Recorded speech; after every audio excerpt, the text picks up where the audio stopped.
Welcome to Luca is a Billionaire, where the only thing I invest in is your answers. You start by confirming prerequisites.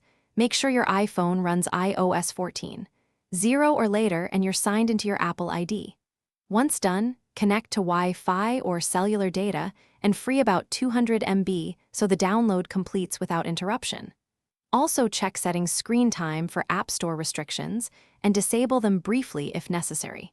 These checks prevent roadblocks, so you can move directly to finding and installing the Jitterbug app with minimal friction.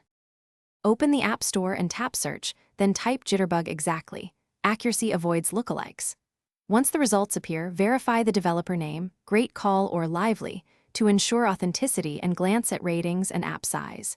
Tap Get or the cloud icon to start download, then authenticate with Face ID, Touch ID, or your Apple ID password.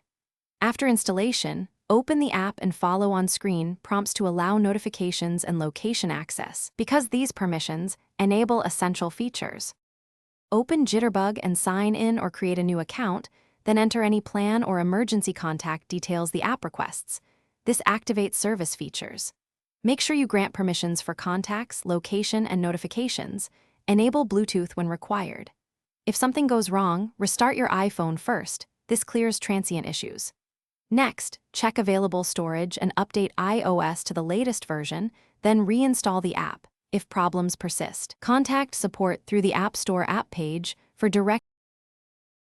Thanks for watching and please subscribe. It's the best investment you'll ever make.